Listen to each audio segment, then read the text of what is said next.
దేవుని నామానికి మహిమ కలుగును గాక. ప్రియ దేవుని పిల్లరా, ఉపదేశానికి వెళ్ళటానికి దేవుని పరిశుద్ధ గ్రంథంలో నుంచి ఒక వాక్య భాగాన్ని చదువుకొని ఉపదేశం కొనసాగించుకుందాం.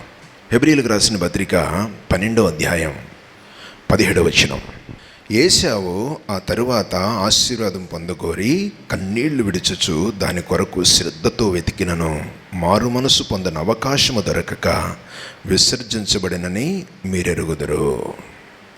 ఈ లేఖనాన్ని బట్టి పరిశుద్ధాత్మను మనతో మాట్లాడాలని ప్రార్థన చేసుకుందాం. మహాదేవుడా, పరిశుద్ధుడా, సమస్తము చేసిన వాడవు తండ్రి, నీ సృష్టిలో ఒక భాగమైన మాతో మాట్లాడటానికి ఏర్పరుచుకున్నావు. నమ్ముతున్నాము దేవా, నీ చిత్తమే మా పక్షాన్ని నెరవేర్చడానికి మమ్మల్ని బలపరచమని, మా వ్యతిరేకతలను తొలగించి నీ ఆత్మచేత మమ్మల్ని నింపి నడిపించుకున్నామని, ఘనత ప్రభావములు మీరు పొందుకొనమని, మీ కృప మాకు అనుగ్రహించి నడిపించమని యేసు నామములు అడిగి వేడుకుంటున్నాం తండ్రి, ఆమేన్. హల్లెలూయా. ప్రియమైన పిల్లరా, ఏశావు అటు తరువాత ఎవరైనా ఇస్సాకు పెద్ద కుమారుడు ఆశీర్వాదం పొందగోరి కన్నీళ్లు విడిచుచు దాని కొరకు కోసం శ్రద్ధతో వెతికినను మారు మనసు పొందిన అవకాశము దొరకక విసర్జించబడినని మీరెరుగుదురు అని పౌలు గారు చెప్తున్నాడు. ఎందుకని ఆయన ఏం చేస్తున్నాడు? కన్నీళ్లు విడిచుచు దాని కొరకు శ్రద్ధగా వెతుకుతున్నాడుగా. నీ కన్నీటి ప్రార్థన ఆలకించే దేవుడని నీకు తెలుసు కదా. మరి ఇక్కడ కన్నీటి ప్రార్థనతో ఆయన శ్రద్ధతో వెతికినా సరే అసలు అవకాశమే లేదన్న పరిస్థితిలో వాక్యం మాట్లాడుతుందిగా.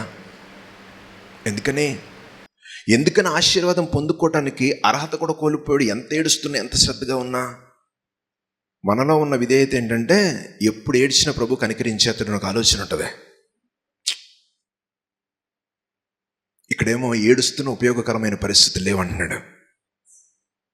ఎందుకని ఒక మాట చెప్తాను, ఆలకించండి. సామెతల గ్రంథం 1వ అధ్యాయం 24వ వచనం. నేను పిలవగా మీరు వినకపోతిరి, నేను చేయి చాపుగా ఎవరునూ లక్ష్య పెట్టకపోతిరి. హల్లెలూయా. ఎంత కృపిచ్చాడు ఏశావుకి జ్యేష్ఠత్వాన్ని. ఎందుకని ఆశీర్వాదం కోల్పోయాడు? నాన్న కూర తీసుకురా, నాకు చక్కని వంటకం పెట్టు, నిన్ను ఆశీర్వదిస్తానని తండ్రి అంటాడు. కూర కోసం అడవికి వెళ్తాడు. కూర తీసుకొచ్చేదంత మాత్రానే ఆశీర్వాదం యాకోబుకి సంక్రమించేస్తుంది. అక్కడ జరిగిన పరిస్థితులను బట్టి కూర తీసుకొస్తాం ఆలస్యమైంది, వెళ్ళాడు, చెప్పాడు, తీసుకొచ్చాడు కదా, దాని నిమిత్తమే ఆశీర్వాదం కోల్పోయాడా? కాదుగా.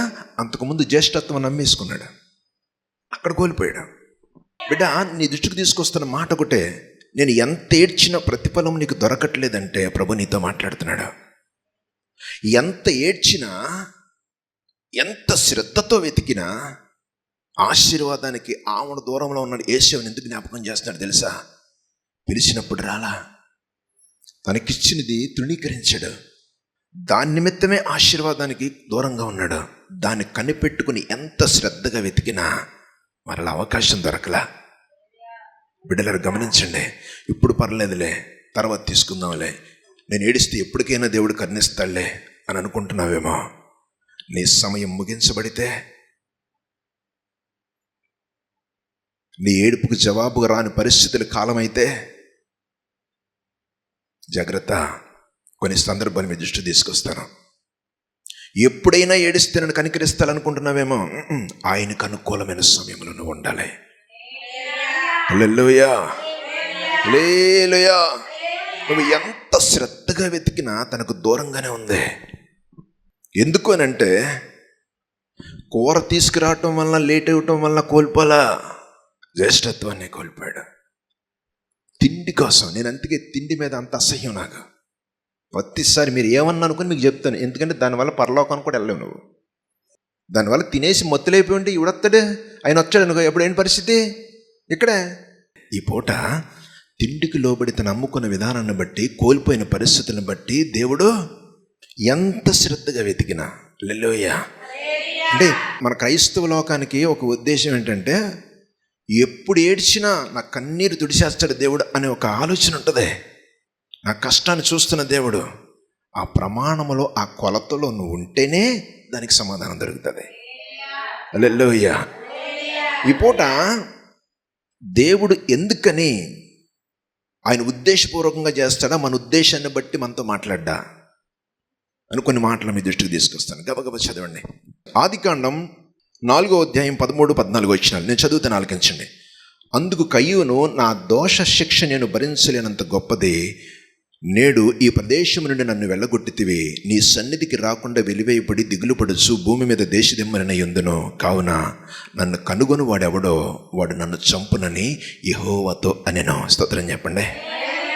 బిడ్డలారా, తన మీదకొచ్చిన శాపాన్ని బట్టి, దేవుడు అనుగ్రహించిన వ్యతిరేకతను బట్టి, తను చేసుకున్న పాపాన్ని బట్టి, తనకు సంక్రమించిన శిక్ష నిమిత్తమే ప్రభుని మళ్ళీ అడుగుతున్నాడు. ఏమని? అందుకైనా నా దోష శిక్ష నేను భరించలేనంత గొప్పది ప్రభువా. నేడు ఈ ప్రదేశమును నన్ను వెళ్ళగొట్టితివి. నీ సన్నిధికి రాకుండా వెలివేయబడి దిగులు పడుచు భూమి మీద దేశదిమ్మరన యుందును. అయ్యో, ఇంతటి భయంకరమైన పరిస్థితి నేను బ్రతకలేను ప్రభువా అని అడుగుతున్నాడుగా. అడుగుతున్నాడే లేదా? ప్రార్థనగా విజ్ఞాపన చేస్తున్నాడుగా. దేవుడు ఏమంటున్నాడు? ఇక సమాధానం లేదు. ఆ శిక్షకు నువ్వు పాత్రను వదిలేశాడు. ఎందుకని?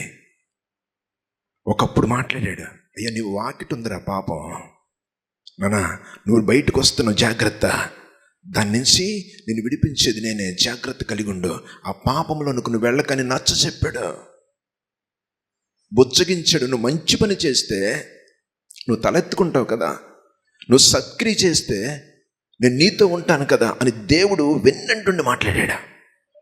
స్తోత్రం చెప్పండి దేవుడికి. అది లెక్క చేయని పరిస్థితిలో తన జీవితాన్ని కొనసాగిస్తున్న పరిస్థితులు బట్టి దేవుడి మాటను బేఖాతరు చేస్తే, ఎందుకని?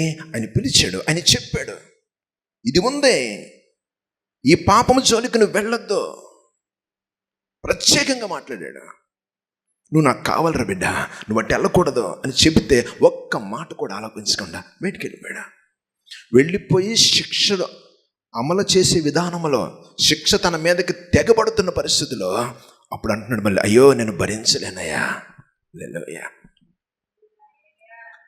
నువ్వు భరించలేని పరిస్థితిలో ఉన్నప్పుడు గత జీవితం జాగ్రత్త. నువ్వు ఎప్పుడు ఏడిచినా దేవుడు కనికరిస్తాను అనుకుంటున్నావేమో, కాదా? నీకో సమయం ఉంటుంది, దాన్ని దాటెళ్ళి నువ్వు ఏడిస్తే దాని ప్రతిఫలం నువ్వు అనుభవించాలి. మన పెద్ద గొప్ప జీవితాలేం కాదు, యేసు కంటే ఎక్కువేం కాదు. దేవుడి ఏర్పాట్లో ఉన్నోళ్ళు ఈ పూట నీ దృష్టికి తీసుకొస్తున్న మాట ఒకటే, నీ ఏడ్పు ఆయనకు అంగీకారంగా ఉందా? ఆ దోష శిక్ష విధించే విధానంలో నువ్వు ఉన్నావా? పర్వాలేదు ఇంకోసారి చూసుకుందాం లేని దాటేస్తున్నావా? దేన్నైనా దేవుని క్రమాన్ని, దేవుని ఆజ్ఞను, దేవుని చిత్తానికి లోబడలేని పరిస్థితుల్ని బ్రతుకును కొనసాగిస్తూ ఎంత ఏడ్చినా ఉపయోగం లేదా? ఎంత ఏడ్చినా. స్తోత్రం చెప్పండి దేవునికి. ప్రభు చాలా హెచ్చరిక, నువ్వు కావాలని విడిచిపెట్టేవాడు కాదు. ఎంత చక్కగా చెప్తే ఎన్నన్న పరిస్థితిని బట్టి మరలా అయ్యో నేను భరించలేనంటే దేవుడు ముఖం చాటేసాడంటే ఎలా ప్రత్యుత్తరం కూడా ఎలా అప్పగించేశాడు శిక్షకే. బిడ్డలారా గమనించండి, నీ ఆత్మీయ స్థితి నా ప్రభు దగ్గరగా ఉండాలి. హల్లెలూయా. ఇంకొక సందర్భాన్ని మీ దృష్టికి తీసుకొస్తాను. గబగబా హెజ్కేలు గ్రంథం 20వ అధ్యాయం 31వ వచనం. నేటి వరకు మీరు అర్పణలను అర్పించి మీ కుమారులను అగ్నిగుండము దాటించినప్పుడు మీరు పెట్టుకుని విగ్రహములన్నింటికి పూజ చేసి అపవిత్రులగుచున్నారే. ఇశ్రాయేలురా, నా యొద్ద మీరు విచారణ చేయదురా. నా జీవముతోడు నా వలన ఆలోచన మీకు దొరకదు. దేవుడి ఏర్పరుచుకున్న జనాంగంతో తన దైవజనుడితో మాట్లాడుతున్న మాట, నేటి వరకు, ఇప్పటి వరకు కూడా మీ పాపాలు విడిచిపెట్టలా. మీ అర్పణలు అర్పించి మీ కుమారులను అగ్నిగుండంలో దాటించచ్చు, మీరు ఇంకా అదే పరిస్థితుల్లో బ్రతుకుతూ మీరు పెట్టుకుని విగ్రహములన్నిటిని పూజ చేసి అపవిత్రులగుచున్నారే. నన్ను కాదని మీ ఇష్టానుసారంగా బతుకుతున్నారే, నా మాటను బేఖాతరు చేయకున్నారే అని చెబుతూ, ఇశ్రాయేలురా, నా యొద్ద మీరు విచారణ చేయదురా. మీరు నా యొద్ద విచారణ చేయడానికి వచ్చారా? నన్ను అడిగి పొందుకోవడానికి వచ్చారా? నేను కనికరం మీకు దొరుకుతుంది అనుకుని వచ్చారా అని అడుగుతున్న మాట, నా జీవముతోడు నా వలన ఆలోచన మీకు దొరకదు అన్నాడు దేవుడు. ఎక్కడున్నాం మనం? ఏ సందర్భంలో చిక్కబడి ఉన్నాం? అసలు ఆయన ఆలోచన చెప్పే విధానంలో, దర్శించలేని పరిస్థితుల్లో, ఒక కలభావంతో మాట్లాడిన విధానంలో, ఉపదేశం నీ దగ్గరకు వస్తున్నప్పుడు అంగీకరించలేని స్వభావంలో, ఇంకా లోకానుసారమైన క్రియలతో మూట కట్టుకుపోయి ఉంటే అసలు నా ఆలోచన కూడా నీకు దొరకదు అన్నాడు ఆయన. గమనించండి బిడ్డలారా, టీవీ చూస్తున్న జనాంగమా, నువ్వు ఎక్కడ నిలిచి ఉన్నావు? ఏది నీ హృదయంలో గూడు కట్టుకొని దేవుని సన్నిధిలోకి వచ్చి విచారణ చేస్తున్నా? అబద్ధమా? అసత్యానికి దగ్గరగానా? రక్షణను తృణీకరించా? రక్షణలో నువ్వు ఉండి రక్షణ కొనసాగించలేని స్థితిలోనా? అన్యాచారములతో కొట్టిమిట్టులాడుతున్నావా? ప్రభు మాట్లాడుతున్నాడు, బిడ్డలారా, నా ఆలోచన నీకు దొరకదా? నీకెందుకు మన భక్తి? ఆయన మాటే నీకు దొరకకపోతే, ఆయన కార్యం మనం చూడలేకపోతే, ఆయనకు అంగీకారం బతికే విధానములు లేకపోతే ఇంకా భక్తిది ఏం చేస్తాం బిడ్డ? దేనికోసం? దేవుని సన్నిధి. నీ అతిక్రమాన్ని విడిచిపెట్టకపోతే, నా ఆలోచన, నా మాట నీకు దొరకదండి, ఇంకెందుకు? ఏం చేస్తున్నావు? ఏ పరిస్థితులు బ్రతుకుతున్నావు? బైబిల్ చదువుతుంటే భయం వస్తుంది నాకు. అసలు బిడ్డలో ఎందుకని దేవుడికి దగ్గరగా ఉండరు? ఆయన మాట లేకపోతే ఆ బ్రతుకులు ఎట్లా ఉంటాయి? భరించలేని ద్వేష శిక్షతో దీనికంటే చావే మేలు అంటాడుగా. ఆ చావు కూడా నీకు రాదురా, శిక్ష అనుభవించను అంటాడు దేవుడు. అంత దుర్భరమైన స్థితిలోకి ఎందుకు వెళ్ళాడు? మాట వెనకగా, చెయ్యి చాపాడుగా, మాట్లాడుతున్నాడుగా. మాట్లాడేది ప్రభువు కదా. మరి నువ్వు ఎందుకు ఇడిచిపెట్టావు? పూర్ణ హృదయంతో ప్రభుని ఎందుకు అంగీకరించవు? ఆయనే కాదనే విధంగా మన జీవితాన్ని కొనసాగించడానికి ఏం భక్తి చేస్తున్నా బిడ్డ?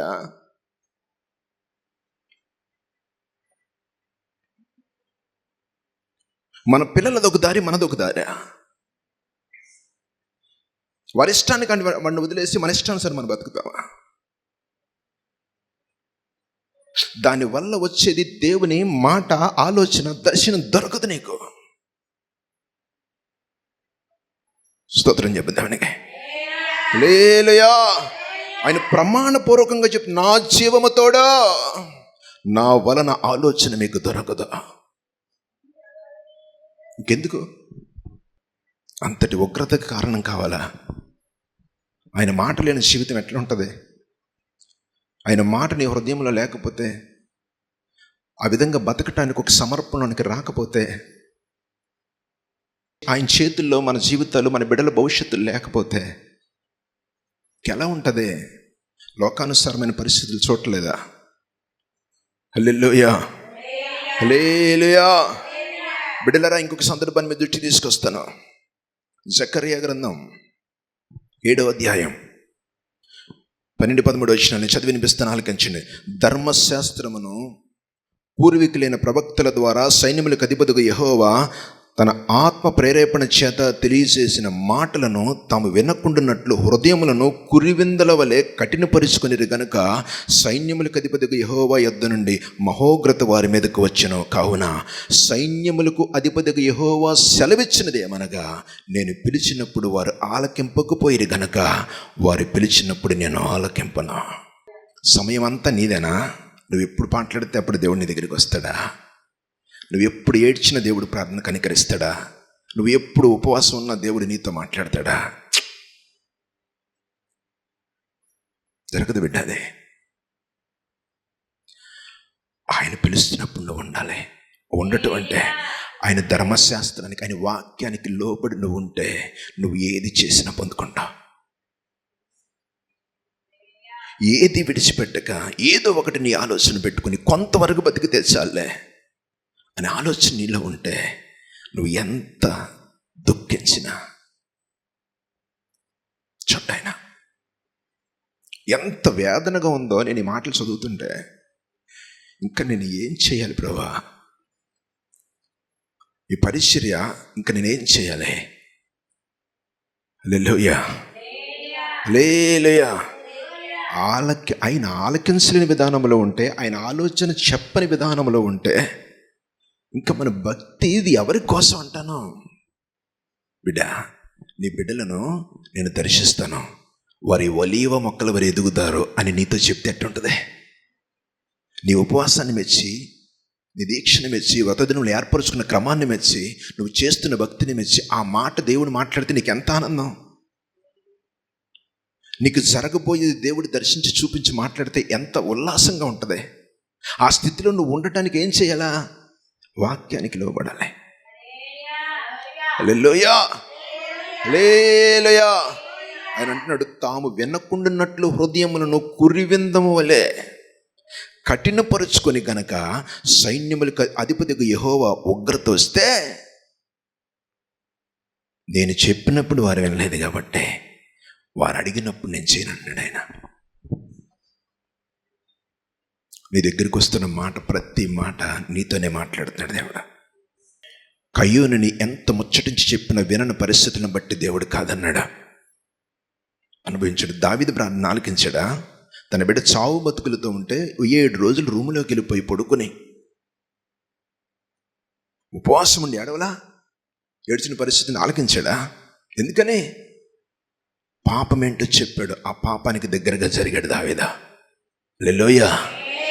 ఆ జరిగిన, ఆ చేసిన పాపము నిమిత్తమే దేవుడు వినలా ఆయన మాట.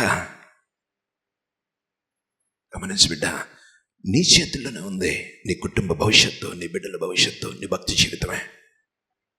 దేవుని చేయి చాచి అడుగుతున్నాడా? నేను చేయి చాచినప్పుడు వారు రాలా. నేను వారితో మాట్లాడుతున్నప్పుడు వారు నా మాట అంగీకరించలా. అందుకనే వారు చేస్తున్న పరిస్థితులను బట్టి నేను వారి మాట ఆలకించను. వారికి ఏ ఆలోచన నేను చెప్పను అని మాట్లాడుతున్నాడంటే, నువ్వు ఎప్పుడు ఏడిస్తే అప్పుడు, ఎప్పుడు ఉపవాసం ఉంటే అప్పుడు దేవుడు నిన్ను కనికరిస్తాడనుకున్నావా?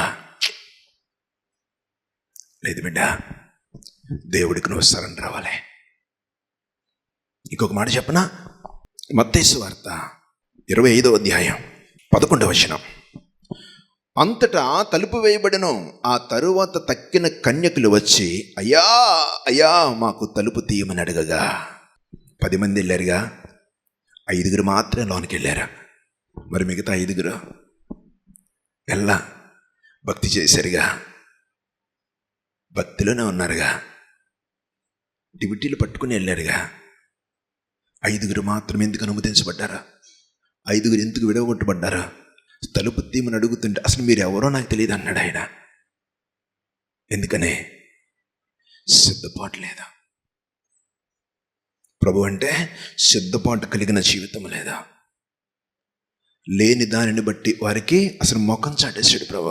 అక్కడ దాకా ద్వారం దగ్గర దాకా వెళ్ళారుగా, తలుపు తీస్తే లోపలేగా, అక్కడ వరకు చేశారుగా భక్తి. ఇంకెందుకని? నీ భక్తి ఎక్కడుంది? ప్రభు ఆలోచన చెప్పే విధానంలో ఉన్నావా? ప్రభు నిన్ను పట్టించుకునే స్థితిలో మన భక్తి చేస్తున్నావా? నేను ఎప్పుడు చేసినా పర్వాలేదని ఆలోచనతో నువ్వు ఉన్నావా? ఎనడా? హల్లెలూయా, హల్లెలూయా. బిడ్డలరా, నీతో ప్రభు మాట్లాడుతున్న మాట ఒకటే, నీకు అనుకూలమైన సమయం కాదు, ఆయన అనుకూలతలోనికి నువ్వు రావాలి. ఆయనకు అంగీకారంగా నువ్వు మార్చబడాలి. నీకు ఆలోచన చెప్పే విధానంగా ఉండాలి. దావీదు అంతటోడే శ్రమను అప్పగించబడ్డా.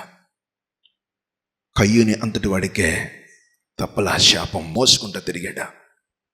యేసేవు మారు మనసు పొందని అవకాశం లేక దుఃఖించిన, ఎంత దుఃఖించినా ఆ దుఃఖానికి విలువ లేదా?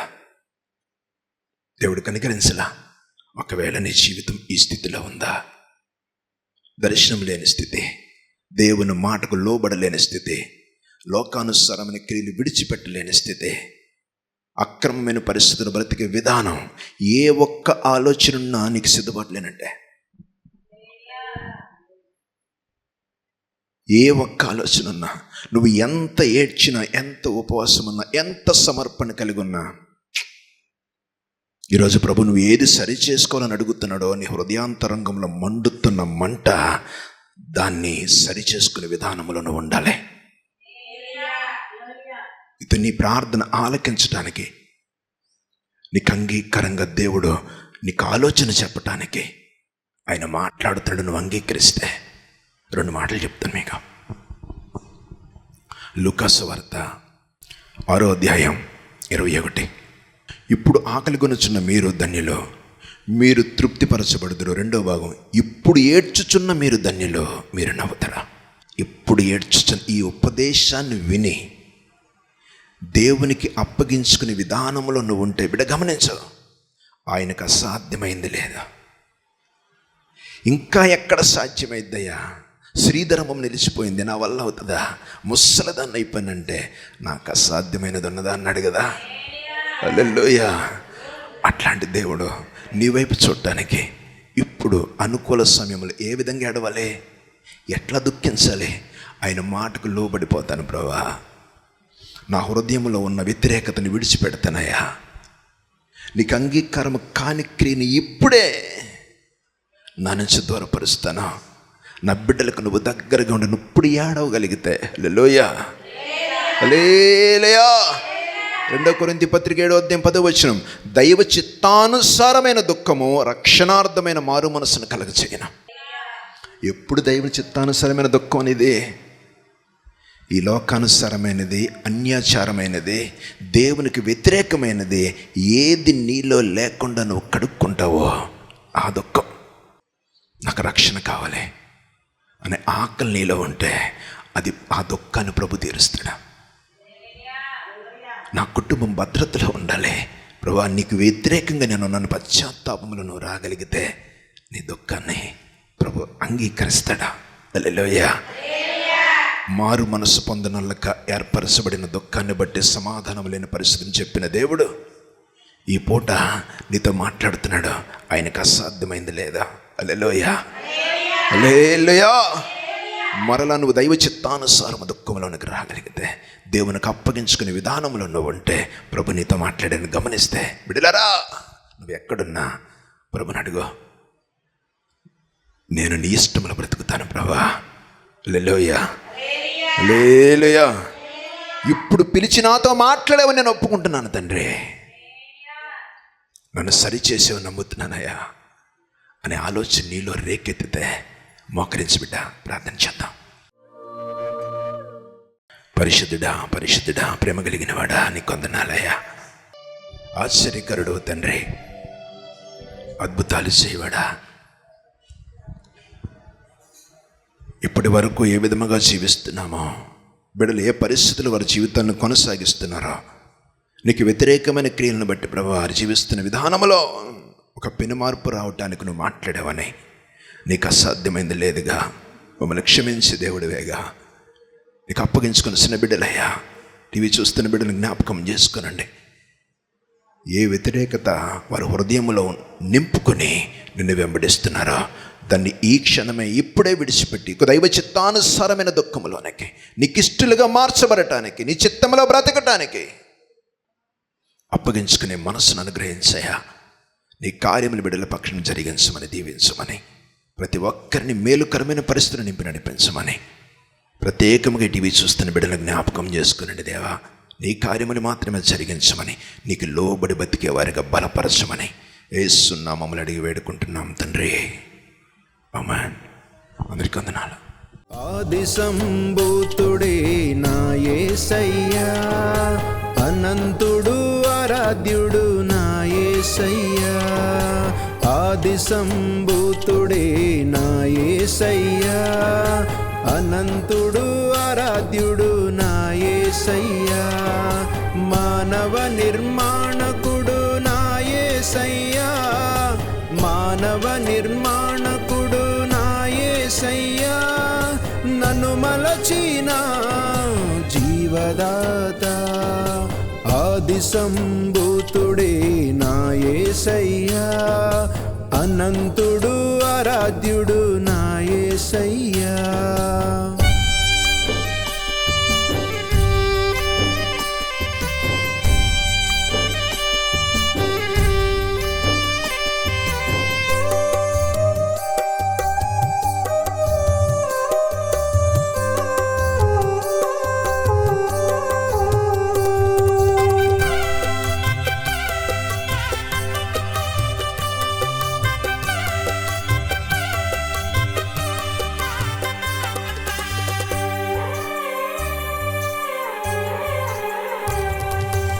మనిషిని పాపము నుండి విడిపించుటకు, మానవ మనుగడను సరిదిద్దుటకు,